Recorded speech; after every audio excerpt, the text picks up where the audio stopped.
Passport renewal చేయించాలి. ఎప్పుడో మార్చిలో అయిపోయింది. 10 years బ్యాక్ నేనే మొత్తం ఫామ్ కంప్లీట్ చేసుకుని వెళ్ళి పాస్పోర్ట్ తెచ్చుకున్నాను. కానీ ఇప్పుడు చూస్తుండగానే 10 years అయిపోయింది. ఎక్కడికి వెళ్ళలేదు, ఏమీ చేయలేదు. ఇప్పుడు రెన్యువల్ డేట్ వచ్చింది. ఆల్రెడీ మార్చ్లోనో ఏప్రిల్లోనో అయిపోయింది. చేయిద్దాం అనుకుంటూ అలాగే అయిపోయింది. ఈరోజు కన్ఫామ్గా చేయించాలి అని చెప్పి మొన్న సెప్టెంబర్ 16వ తారీఖు రెన్యువల్ ఫామ్ అంతా ఫిల్ చేసామన్నమాట. అది అక్టోబర్ 7th స్లాట్ ఇచ్చాడు. ఈరోజు అసలు ఏమేమి పట్టుకెళ్ళాలి ఏమిటి అనేది చూస్తున్నాను అన్నమాట. పాస్పోర్ట్ అయితే కంపల్సరీగా పట్టుకెళ్ళాలి. పాస్పోర్టు అసలు ఏమేమి అడుగుతాడో ఏమిటో. మరి ఇందులో అయితే ఏమి అడుగుతున్నాడండి, ఫామ్లో ఏమీ డీటెయిల్స్ ఇవ్వలేదన్నమాట. ఇస్తే అవన్నీ మనం జిరాక్స్లు తీసుకెళ్ళి పట్టుకెళ్తామో లేకపోతే ఏదో చేస్తాము. పాన్ కార్డు ఉంది అంటే నేను పెట్టుకెళ్తున్నవి చెప్తున్నాను అనమాట. ఓటర్ కార్డు ఏది అడుగుతాడో తెలియదు కదా. ఇప్పుడు సడన్గా మళ్ళీ అక్కడికి వెళ్ళిన తర్వాత మనం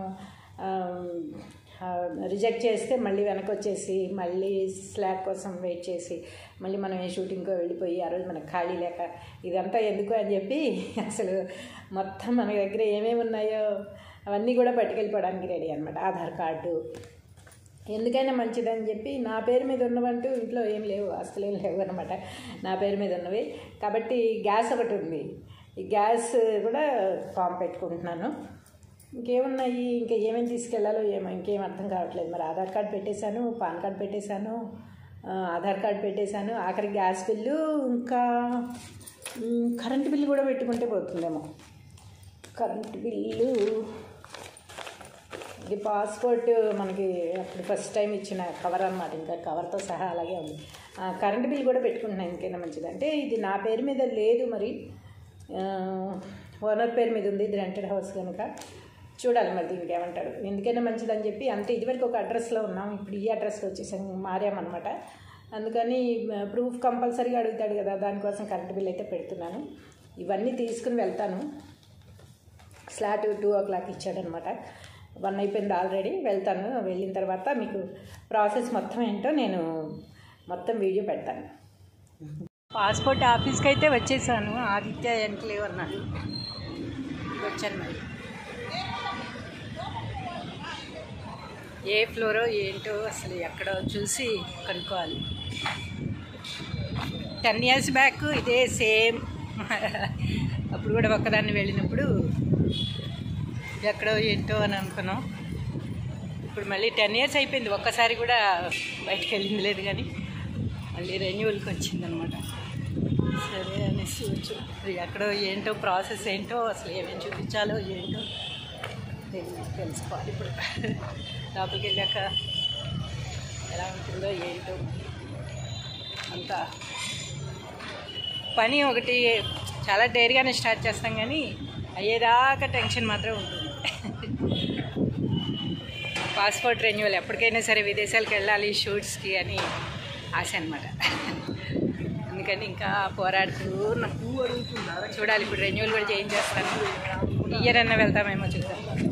లోపలికి వెళ్ళాక అసలు ఏమేమి అడుగుతాడో ఏమిటో అన్నీ చూసి నేను మీకు కూడా చెప్తాను. యూజ్ ఉంటుంది కదా మీరు కూడా రెన్యువల్ చేయించుకోవాలనుకున్నప్పుడు.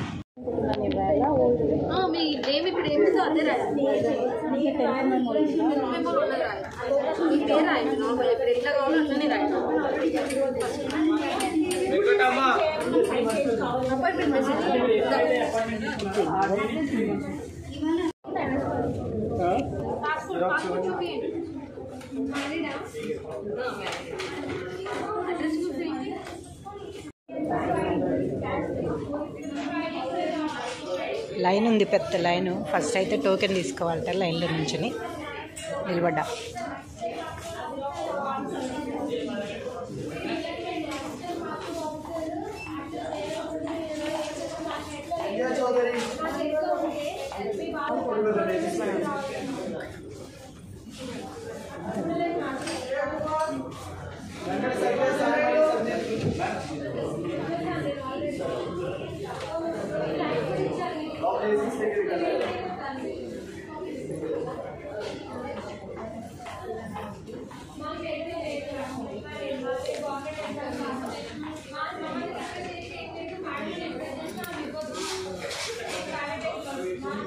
మొత్తం జిరాక్స్లు చూపించాను. ఇంకా కరెంటు బిల్లు నా పేరు మీద లేదని చెప్పి ఇంకేదో తీసుకురమ్మని అడిగారు. ప్రస్తుతానికి గ్యాస్ బిల్ అయితే జిరాక్స్ తీసుకొచ్చాను.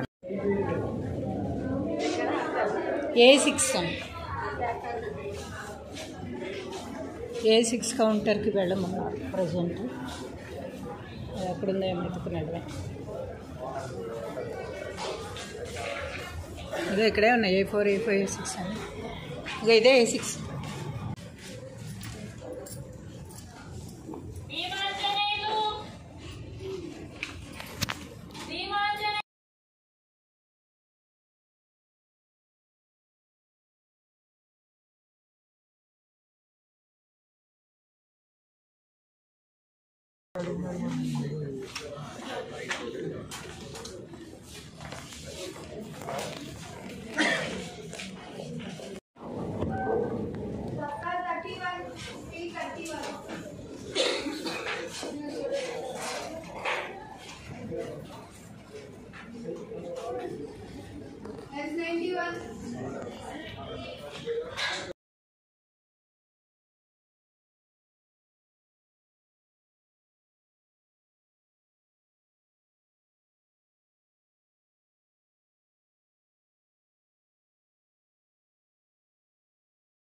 పని అయిపోయింది. మొత్తం ప్రాసెస్ అంతా నేను చెప్పమంటే చెప్తాను. వెళ్ళిపోయాము, లోపల అన్నీ సబ్మిట్ చేసేసాం, బయటకు వచ్చేసాం. అన్నీ ఓకే అయిపోయాయి. అవన్నీ కరెక్ట్గానే ఉంటాయి కదా ఇప్పుడు. ఇంకా అన్నీ ఓకే అయిపోయాయి, పని అయిపోయింది, బయటకు వచ్చేసాం. అమ్మయ్య, వెళ్ళొచ్చేసాను. ఒక పని అయిపోయింది. మళ్ళీ దీన్ని పెండింగ్ పెట్టి ఇంకా మళ్ళీ చెయ్యాలి అని దీని మీదే మనసంతా ఉంటుందన్నమాట. లేకపోతే ఒక పని అయిపోయింది, వెళ్ళొచ్చేసాం. ఎక్కువ టైం ఏం పట్టలేదు, మొత్తం కలిసి 1 అవర్ కూడా పట్టలేదన్నమాట. వెళ్ళాము. ఫస్ట్ లాస్ట్ మంత్ సెప్టెంబర్లో 16th ఫామ్ ఫిలప్ చేయడం జరిగింది. ఫామ్ ఫిలప్ చేసిన తర్వాత స్లాట్ ఇచ్చారు. ఈరోజు అక్టోబర్ 7th కదా, అక్టోబర్ 7th స్లాట్ ఇచ్చారు. మధ్యాహ్నం 2 o'clock అనమాట. స్లాట్ ఇస్తే మధ్యాహ్నం 1 o'clock అలా బయలుదేరి వెళ్ళాను. నేను 2 కల్లా వెళ్ళిపోయాను. అక్కడికి 2 కంటే ముందే వెళ్ళిపోయాను. చెప్పాను కదా, ఎప్పుడు చెప్పేది అదే, ఒక 5 minutes ముందే ఉంటాను కదా మనం. నేను ఒక 10 to 2 అలా వెళ్ళిపోయాను. 1:50 కల్లా అక్కడ ఉన్నాను. ఉన్న తర్వాత బయట సెక్యూరిటీ ఉన్నారనమాట. సెక్యూరిటీ ఏం చేశారంటే, ఫస్ట్ వాళ్ళు మనం ఏం చూడట్లేదు, మనకి స్లాట్ ఇచ్చారు చూసారా, ఆ మెసేజ్ చూపించమంటున్నారు. మనకి సెల్కి మెసేజ్ వస్తుంది అనమాట. మన మెయిల్కి వస్తుంది, సెల్కి కూడా వస్తుంది. మనం ఎప్పుడైతే బుక్ చేసుకున్నామో ఆ స్లాట్ అదంతా టైంతో సహా మనకి సెల్కి మెసేజ్ వచ్చేస్తుంది.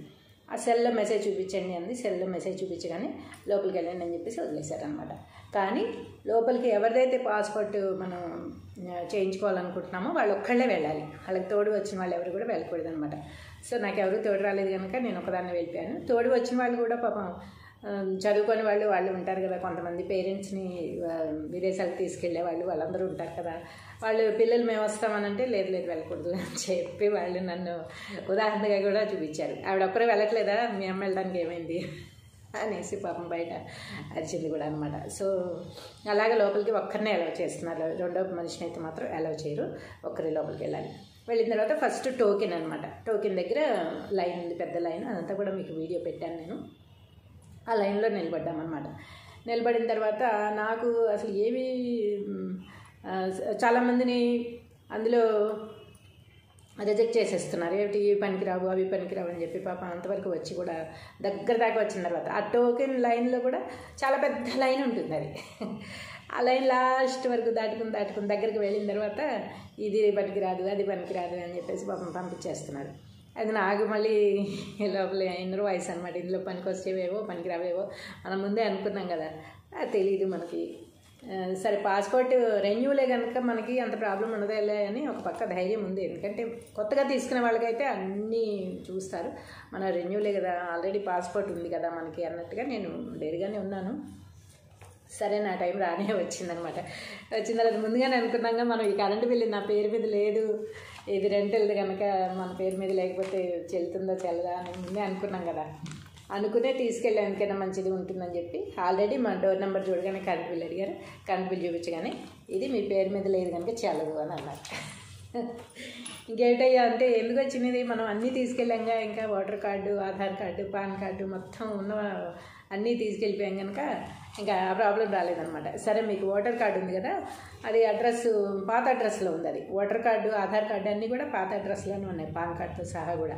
అయితే ఇంకా ఆధార్ కార్డు కూడా తీసుకోలేదు వాళ్ళు, ఎందుకన్నా మరి. పాస్పోర్టును ఓన్లీ ఓటర్ కార్డు మాత్రమే తీసుకున్నారన్నమాట.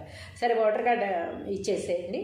ఓటర్ కార్డు, పాస్పోర్టు, మనం ఏమేమి తీసుకెళ్ళదలుచుకున్నామో ప్రూఫ్స్ కోసం అవన్నీ కూడా మనం కరెంట్ బిల్ అవన్నీ మన పేరు మీద ఉంటే కనుక కరెంట్ బిల్ జిరాక్స్ కూడా, voter card xerox, Aadhaar card xerox, pan card xerox, current bill xerox, gas bill xerox, ఇంకా పాస్పోర్ట్ జిరాక్స్, ఇవన్నీ కూడా తీసుకుని వెళ్తే వాళ్ళకి కావాల్సినవి తీసుకుంటారనమాట. అప్పుడు మనకి అంత ప్రిపేర్డ్గా ఉన్నట్టుగా ఉంటుంది. సో వీటన్నిటిలో అన్నీ చూశారు. చూసిన తర్వాత మనకి ఓన్లీ ఓటర్ కార్డును ఈ పాస్పోర్ట్ జిరాక్స్ ఈ రెండు మాత్రమే తీసుకున్నారనమాట. అది వాళ్ళ ఇష్టం, వాళ్ళు ఏం తీసుకుంటారనేది మనకి అనవసరం అనమాట. మనమైతే ప్రిపేర్డ్గా ఉండి మన దగ్గర ప్రూఫ్స్ ఏమేమి ఉన్నాయో, ఇంకా డ్రైవింగ్ లైసెన్స్లు అవి కూడా ఉంటాయి కదా కొంతమందికి, అది కూడా జిరాక్స్ తీసుకుని రెడీగా పెట్టుకోవడం మంచిది నా ఉద్దేశం. ఎందుకంటే ఎందులోనైనా ఒక లెటర్ మిస్టేక్ పడినా, లేకపోతే డేట్ ఆఫ్ బర్త్ అలా మిస్టేక్ పడినా, లేకపోతే ఏదైనా ఒక ఇంటి పేరు ఏదో ఒకటి మిస్టేక్ పడింది అనుకోండి, ఏదైనా ఒక దాంట్లో మనం చూసుకోకపోవచ్చు. ఓటర్ కార్డులో పడితే ఇవి యూజ్ అవుతాయి, లేదా డ్రైవింగ్ లైసెన్స్లో ఏదైనా ఒక నెంబర్ అలా తప్పు పెడితే వేరేది యూజ్ అవుతుంది. అందుకని మనం ఏం చేయాలంటే ప్రిపేర్డ్గా మన దగ్గర ఉన్న ప్రూఫ్స్ మొత్తం కూడా జిరాక్స్లు తీసుకెళ్ళామనుకోండి, అసలు అన్నీ చూస్తారు, వాళ్ళకి కావాల్సినవి తీసుకుని మిగిలిన మనకు ఇచ్చేస్తారు. కాబట్టి ఆ ప్రాబ్లం రాకుండా మనం ఎప్పుడు కూడా ప్రిపేర్డ్గా ఉండాలి అని నా ఒపీనియన్ అనమాట. అందుకే నేను ఇన్ని కార్డులు తీసుకుని వెళ్ళేటప్పుడు అయితే గ్యాస్ బిల్తో సహా తీసుకెళ్ళాను. గ్యాస్ బిల్ ఒకటే నా పేరు మీద ఉంది కనుక అది కూడా తీసుకుని వెళ్ళాను కదా, ఇందాక చూపించాను కదా మీకు. సో అది కూడా తీసుకోలేదు వాళ్ళు. ఓన్లీ ఓటర్ కార్డును, పాస్పోర్ట్ జిరాక్స్ అయితే కన్ఫామ్గా ఉండాలి.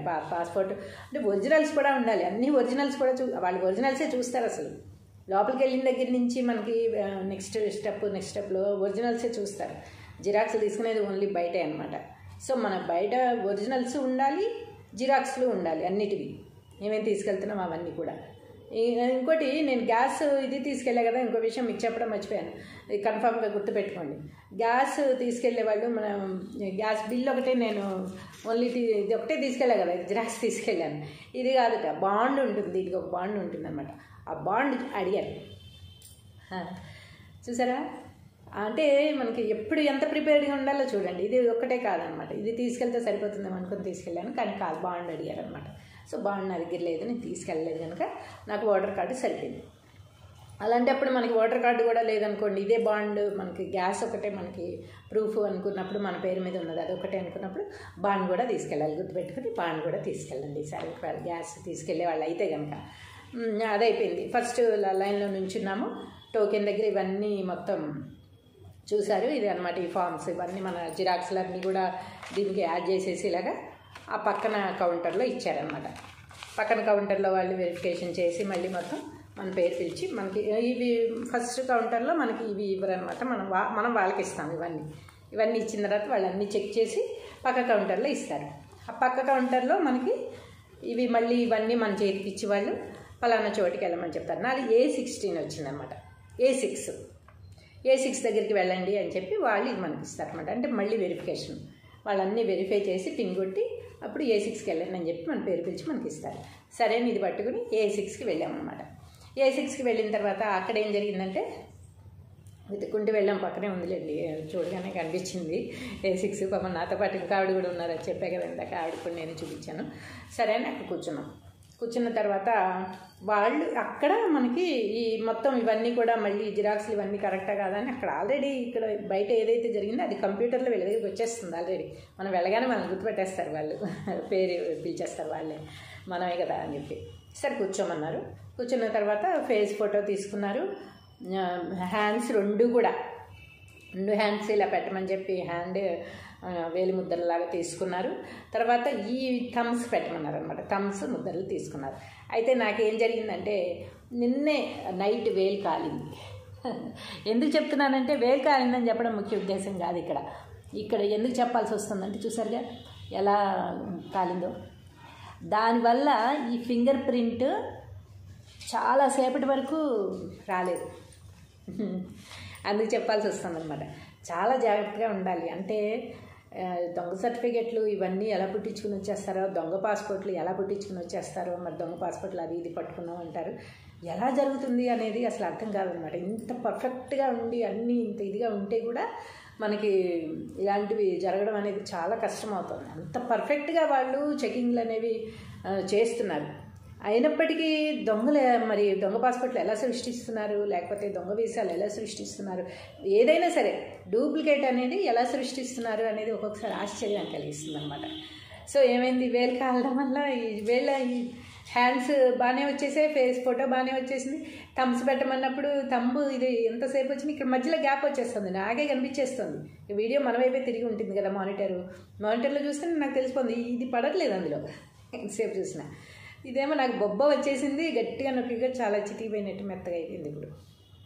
సో ఇంకా గట్టిగా పెట్టండి మేడం అంటే అప్పుడు చూపించాను, నీకు కాలింది నైటే, నా కర్మకి నైటే కాలింది, అందుకే ఇది బొబ్బ వచ్చేసి రావట్లేదండి అంటే, లేదు వస్తుంది పెట్టండి అంది. పాపం పెట్టేసి ఇంకేదైతే అయింది. మళ్ళీ మనకి రిజెక్ట్ అవ్వకూడదు. నా ఒపీనియన్ ఏంటంటే అసలు ఒక్కసారి ఏదైనా పని చేసాము అంటే మళ్ళీ రిజెక్ట్ అవ్వకూడదు. అది ఒక్కసారి మనం రిజెక్ట్ అయ్యాము అంటే మళ్ళీ దాన్ని తల మునకలు అవుతాం అనమాట మళ్ళీ తెచ్చుకునేసరికల్లా. అందుకనేసి రిజెక్ట్ అవ్వకూడదు ఎలా అని చెప్పేసి వేలు పెట్టి గట్టిగా నొక్కేశారు. ఒక చిటికింది, దెబ్బకి వేలు ముద్ర అక్కడ పడింది అనమాట. ఇంతకీ చెప్పొచ్చేది ఏంటంటే ఇలాంటివి సిచ్యువేషన్స్ ఒకసారి అలా సడన్గా అనుకోకుండా జరుగుతుంటే, నాకు నిన్న మధ్యాహ్నం వరకు బాగానే ఉంది, ఈరోజు వెళ్ళాలని తెలుసు, కావాలని కాల్చుకున్నది కాదు, సడన్గా నేను ఏమిటో ఒత్తిడి మీద పడిపోయి ఇదంతా బొబ్బ వచ్చేసి వాళ్ళు ఆ బొబ్బ ఇబ్బంది పెట్టి చాలాసేపటి వరకు బొటన్ వేలు రాలేదు, ఇక్కడ రిజెక్ట్ చేస్తారో అన్న భయంతో ఇంకా గట్టిగా పెట్టేసరికి పాపం వచ్చింది. నేను కూడా చూశాను, అందులో మానిటర్లో చూశాను అనమాట, బాగానే పడింది. సో ఇంకా అది అయిపోయింది. A6లో ఈ ప్రాసెస్ అంతా అయిపోయింది అనమాట. ఈ ప్రాసెస్ అయిపోయిన తర్వాత మళ్ళీ వాళ్ళు ఇవి మనకి ఇచ్చేసి Bకి వెళ్ళమంటారనమాట. B దగ్గరికి వెళ్ళి కూర్చుంటే వాళ్ళు పిలుస్తారు. మళ్ళీ Bలో వెయిట్ చేస్తూ ఉన్నానమాట. నెంబర్ ఒకటి ఇచ్చారు, ఇక్కడ ఒక నెంబర్ ఇస్తారు, ఆ నెంబర్ ఇచ్చి అక్కడ Bలో కూర్చుంటే B3లో వచ్చింది నాది. BA, B1, B2 అలా ఉన్నాయిలేండి. B3 వచ్చింది నాది. B3లో ఏంటంటే మళ్ళీ మొత్తం ఒరిజినల్స్ అన్నీ కూడా వీళ్ళు ఒరిజినల్స్ చూసారు. ఏలో కూడా మళ్ళీ వాళ్ళు ఒరిజినల్ జిరాక్స్లు, ఇక్కడి నుంచి వెళ్ళిన వేలు ముద్దర్లు, ఫేసు ఇదంతా ఒకటవునా కాదా అని లెటర్ టు లెటర్ చదివారు ఆయన అయితే. ఎందుకంటే మా ఫాదర్ పేరు చాలా పెద్దగా ఉందన్నమాట. ఇదంతా మా ఫాదర్ పేరు. నా పేరే చాలా పెద్దగా ఉంటుందంటే మా ఫాదర్ పేరు ఇంకా చాలా పెద్దగా ఉంది. సో ఆయన లెటర్ టు లెటర్ మొత్తం అంతా కూడా చదివి వెరిఫై చేసి టిక్స్ కొట్టారనమాట. అది Bలో జరిగింది. అయితే నాకంటే ముందు ఒక ఆయన కూర్చుని ఉన్నారు. ఇది అంటే చెప్పవలసిన విషయం కాదు, సరదాగా చెప్తున్నాను. నేను వెళ్ళాను, ముందు ఒక ఆయన కూర్చుని ఉన్నారనమాట. ఆయనేమో నేను అలాగే నా పేరు పిలుస్తున్నారు. అది నేనండి అన్నాడు. ఇంకా ఆయనకి లేపేసి నెంబర్ చూసుకోవయ్యా అని చెప్పి ఆయనకి చెప్పి నన్ను కూర్చోబెట్టారు. నాకు చూసారు, ఇవన్నీ పర్ఫెక్ట్గా ఉన్నాయని చెప్పి అన్ని టిక్స్ కొట్టి మళ్ళీ Cకి వెళ్ళమని పంపించారనమాట. Cకి వెళ్ళాను. Cకి వెళ్ళిన తర్వాత అక్కడేటి మొత్తం ఇక్కడ ఎన్ని వెరిఫికేషన్స్లో చూడండి, ఇన్ని వెరిఫికేషన్ అయితే కానీ పాస్పోర్ట్ కానీ వీసాలు కానీ ఇవన్నీ రావడం అంత కష్టమవుతుంది. మరి తప్పులు చేసే వాళ్ళు ఎలా చేస్తారు అనేది చాలాసార్లు ఆలోచించినా కూడా నా బుర్రకు తట్టని విషయం అది. మళ్ళీ అక్కడికి వెళ్ళిన తర్వాత Cలో ఒకటి మేడం ఉంటారనమాట. అక్కడ అందరికంటే పెద్ద మేడం, ఆ మేడం అనుకుంటా. ఆవిడ కొంచెంసేపు వెయిట్ చేయాల్సి వచ్చింది, ఒక 5-10 మినిట్స్, అంతే, ఎక్కువేం వెయిటింగ్ లేదు. జనాలు ఉన్నారు కానీ నెంబర్స్ ఉన్నాయి కదా, క్యాబిన్స్ ఉన్నాయి, 1, 2, 3 అలా క్యాబిన్స్ ఉన్నాయి కానీ ఏ క్యాబిన్కి వెళ్ళేవాళ్ళు ఆ క్యాబిన్కి వెళ్ళిపోతూ ఉన్నారు. సో 5-10 మినిట్స్ వెయిట్ చేశాను. వెయిట్ చేసిన తర్వాత మేడం పిలిచారు, మొత్తం ఇవన్నీ చూశారు, మళ్ళీ నా జిరాక్స్లు అవి తీసుకున్నారు, ఒరిజినల్స్ కూడా తీసుకుని దీని మీద ఒక పాస్పోర్ట్కి పిన్ కొట్టేశారనమాట. అక్కడ చేసింది ఏంటంటే ఇంకా పాస్పోర్ట్ మొత్తం వెరిఫై చేసి ఒక స్టాంప్ వేశారు. స్టాంప్ వేసేసి స్టాంపు మొత్తం పిన్స్ కొట్టారనమాట. పిన్స్ కొట్టేసి ఇచ్చేశారు నాకు, ఇంకంతే.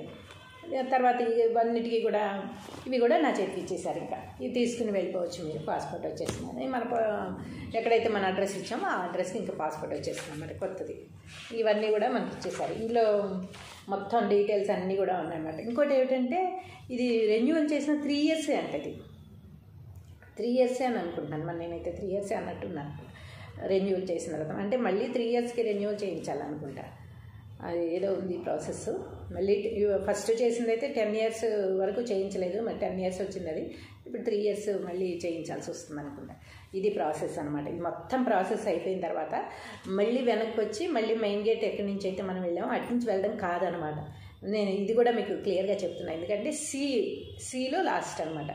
సిలో అయిపోయిన తర్వాత ఇది ఎప్పుడైతే మన చేతికి ఇచ్చేసి ఇంక వెళ్ళొచ్చు అని చెప్పారో ఆ వెళ్ళడం వల్ల అటే స్ట్రైట్గా వెళ్ళిపోవాలన్నమాట. సి నుంచే మనం స్ట్రైట్గా వెళ్ళి అప్పుడు బయటికి రావాలి తప్ప మళ్ళీ వెనక్కి రాకూడదు. అంటే మేము చేసింది వెనక్కి వచ్చామన్నమాట, కాదు వెళ్ళమని చెప్పారు, అందుకని మీకు తెలుస్తుందని చెప్పి నేను అది కూడా ముందే చెప్పేస్తున్నాను. వెనక్కి రావాల్సిన అవసరం లేదు, అటే స్ట్రైట్గా వెళ్ళిపోయి మళ్ళీ లెఫ్ట్ తీసుకుంటే మెయిన్ గేట్ వచ్చేస్తుంది అనమాట.